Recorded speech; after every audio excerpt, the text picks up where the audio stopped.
ध्यान से देखना बेटा, बहुत ही मजेदार चैप्टर है, बहुत ही इजी चैप्टर है, बहुत ही ज्यादा स्कोरिंग चैप्टर है, क्लास 12 का सबसे आसान चैप्टर है, खास इंट्रोड्यूस किया गया कुछ बच्चों को पास कराने के लिए। Comparative and common size statements, comparative and common size statements. तो कंपैरेटिव स्टेटमेंट्स में दो स्टेटमेंट्स होंगे, कंपैरेटिव बैलेंस शीट सीखेंगे, कंपैरेटिव इनकम स्टेटमेंट सीखेंगे।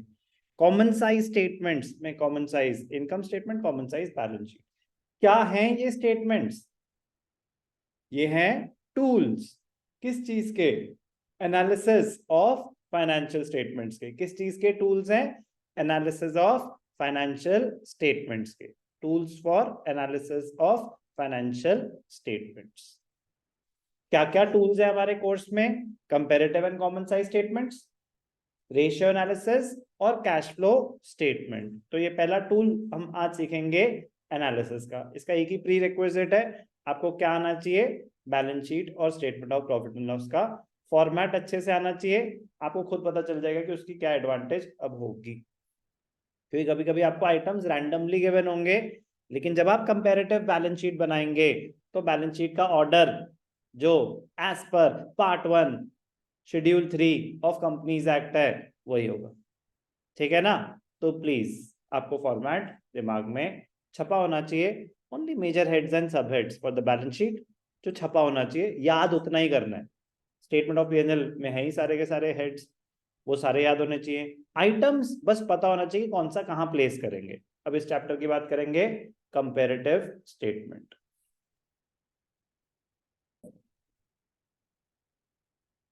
कंपैरेटिव बैलेंस शीट, पहली स्टेटमेंट हम क्या सीख रहे हैं? Comparative balance sheet. ध्यान से देखेंगे, बहुत सिंपल सा फॉर्मेट है। कंपैरेटिव नाम में ही बता रहा है, हम कंपेयर कर रहे हैं। क्या कंपेयर कर रहे हैं? 2 साल की इंफॉर्मेशन, 2 साल की इंफॉर्मेशन, कंपैरेटिव। तो फॉर्मेट अभी हम क्या कर रहे हैं? Comparative balance sheet. Comparative balance sheet, पहला कॉलम होगा आपका पर्टिकुलर्स, उसमें पूरा बैलेंस शीट का सीक्वेंस। क्या होता है बैलेंस शीट का सीक्वेंस? इक्विटी एंड लायबिलिटीज आता है। इक्विटी एंड लायबिलिटीज में शेयर होल्डर्स फंड आता है। शेयर होल्डर्स फंड में शेयर कैपिटल, फिर received reserves and surplus, money received against share warrants not in course. The accounting, अब तो अकाउंटिंग ट्रीटमेंट्स पे आ गए ना, तो money received against share warrants not in course, फिर share application money pending allotment, फिर non current liabilities. Non current liabilities में long term borrowings, deferred tax liabilities not in course, फिर long term other long term liabilities, फिर long term provisions.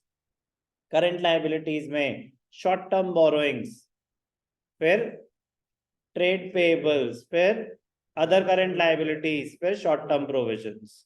ऐसी आपको assets का भी याद होना चाहिए। एसेट्स में बहुत ध्यान क्या रखना है? Property plant and equipment and intangible assets. नाम चेंज हो गया ना तो हम भूल जाते हैं, हम फिक्स्ड एसेट्स लिख देते हैं। नहीं प्लीज, अब वो फिक्स्ड एसेट्स नहीं है, property plant and equipment and intangible assets हैं। उसमें आएगा पहले प्रॉपर्टी प्लांट एंड इक्विपमेंट, फिर आएगा इंटेंजिबल एसेट्स, फिर आएगा कैपिटल वर्क इन प्रोग्रेस, फिर आएगा इंटेंजिबल एसेट्स अंडर डेवलपमेंट।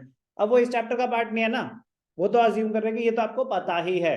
हो सकता है क्वेश्चन में आपको बैलेंस शीट सामने गिवन हो तो आपका वो वाला काम आसान हो गया, हो सकता है आइटम्स गिवन हो तो फिर फंस जाओगे ना अगर बैलेंस शीट का फॉर्मेट नहीं आता। वो चीज अभी आपको statement of profit and loss में पता चल जाएगी कि जब आपको आइटम्स दे रखे होंगे और बनाने होंगे comparative statement of profit and loss, तो सीक्वेंसिंग पता होनी चाहिए। कंपैरेटिव, कंपैरेटिव बैलेंस शीट हो या कंपैरेटिव इनकम स्टेटमेंट हो, कॉलम सेम है, सिर्फ पर्टिकुलर्स में बैलेंस शीट में बैलेंस शीट का format, statement of profit and loss में statement of profit and loss का फॉर्मेट। सेकंड कॉलम होता है नोट नंबर, कि अगर उनमें कुछ नोट्स हैं, शेयर कैपिटल का कोई नोट है तो नोट नंबर आ जाएगा। अब काम के 4 कॉलम्स, 4 कॉलम्स कंपैरेटिव स्टेटमेंट में, 4 कॉलम्स काम के हैं। Previous year value, current year value, absolute change, percentage change. Previous year, फिर करंट ईयर, फिर एब्सोल्यूट चेंज, फिर percentage change. For example share capital, previous year value थी 50 लाख रुपए, करंट ईयर वैल्यू है 10 लाख रुपीस। तो previous year current year absolute values हैं, values हैं। Question ही copy हो रहा है तो 50% मार्क्स तो सिर्फ क्वेश्चन कॉपी करने के हैं सही तरीके से।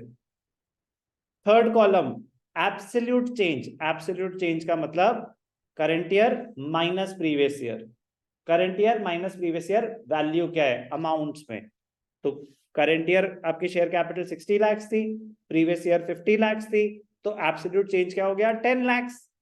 Absolute change current year value minus previous year value. Percentage change जो भी आपका एब्सोल्यूट चेंज आया divided by previous year value into 100। कह रहा कितने से चेंज हुई शेयर कैपिटल 10 लाख। कह रहा परसेंटेज चेंज कितना है 10 लाख रुपए चेंज हुई, परसेंटेज चेंज कितना है तो 10 lakh divided by previous year value which is 50 lakh, तो क्या हो गया 20% चेंज आया। और सर अगर कम हो गई कोई दिक्कत नहीं है, लास्ट ईयर वैल्यू थी 50 लाख, इस ईयर वैल्यू है 40 लाख, चेंज अभी भी 10 लाख से हुआ है, लेकिन अब क्या है नेगेटिव चेंज हुआ है, वैल्यू गिरी है, तो current year 40 minus previous year 50, absolute change क्या आया माइनस 10 लाख। तो नेगेटिव आइटम ब्रैकेट्स में दिखाएंगे, नेगेटिव आइटम्स ब्रैकेट्स में दिखाएंगे। Percentage change same 10 lakh divided by 50 lakh 20%, bracket negative है, फॉल हुआ है ना, फॉल, तो नेगेटिव चेंज ब्रैकेट्स में आएगा, चाहे वो एब्सोल्यूट चेंज है चाहे वो परसेंटेज चेंज है। नेगेटिव का मतलब होता है वो गिरी है वैल्यू, तो माइनस को हम ब्रैकेट्स में दिखाएंगे कि ब्रैकेट्स में दिखाएंगे, ब्रैकेट्स में 10 लाख, ब्रैकेट्स में 20% अगर फॉल है तो। टोटल 6 कॉलम, पहला पर्टिकुलर्स, दूसरा नोट नंबर, तीसरा प्रीवियस ईयर फिगर, चौथा करंट ईयर फिगर। ये 4 कॉलम में तो आप कॉपी कर रहे हो क्वेश्चन को, तो जो कैलकुलेशन है वो सिर्फ और सिर्फ क्या है एब्सोल्यूट चेंज और percentage change. It is the most easy और the easiest chapter but time consuming calculation involve है बहुत सारी, बेसिक बट कैलकुलेशन इन्वॉल्व है, तो फॉर्मेट तो 5 मिनट में समझ आ जाता है, क्वेश्चन 3 मार्क्स का आएगा, हो सकता है 4 में आ जाए, उनकी मर्जी है। तो 3 मार्क्स के लिए आपको मिलते हैं 6 to 8 मिनट्स, लेकिन सॉल्व करने पे आएंगे ना 15-15 मिनट लोग वेस्ट कर देते हैं इसको कैलकुलेशन में दिखाने में। तो अगर 15 मिनट में आपने 3 नंबर का क्वेश्चन सही भी कर दिया तो आप जीते या हारे? अब तो हार गए, क्योंकि भाई साहब ओवर तो खत्म हो चुके थे। तो इसीलिए प्रैक्टिस जरूर कर लेना, मतलब 3 to 4 मार्क्स समझते हो, जितना गुडविल है, गुडविल भी आएगा ना तो 3 to 4 मार्क्स का आएगा। तो गुडविल कम से कम 3 क्लासेस 4 क्लासेस लगी थी, कम से कम 1 हफ्ता लगा था फर्स्ट टाइम ढंग से डिटेल में अंडरस्टैंड करने में, ये 2 क्लासेस में खत्म हो जाएगा। ओके, पहला कॉलम पर्टिकुलर्स, उसमें बैलेंस शीट का फॉर्मेट आ रहा है, मैं बैलेंस शीट का फॉर्मेट एक्सप्लेन करने की जरूरत तो नहीं है, काम की बातें, ये 4 कॉलम्स हैं, ये आपका A previous year values, B current year values, absolute change current year minus previous year, तो C B minus A. Percentage change क्या होता है absolute change divided by previous year value into 100। तो एब्सोल्यूट चेंज क्या है आपका सी, previous year value क्या है ए, तो सी बाय ए वहां से आया, तो सी बाय ए इंटू 100 हम परसेंटेज निकाल रहे हैं। फिर पूरा बैलेंस शीट का फॉर्मेट एज इट इज, कि पहले सारी लाइबिलिटीज का, सर हमें टोटल का भी करना होगा ऐसे कंपैरिजन, हाँ टोटल का भी, comparative change, absolute change, percentage change, clear. एक एक आइटम का, आइटम मतलब हेड्स और सब हेड्स का, और टोटल का भी, एब्सोल्यूट चेंज परसेंटेज चेंज। एक क्वेश्चन करके दिखाता हूँ, डायरेक्टली हम सीधा खत्म कर देना, उस चीज को अप्लाई कैसे करना है ये भी चीज हो जाएगी।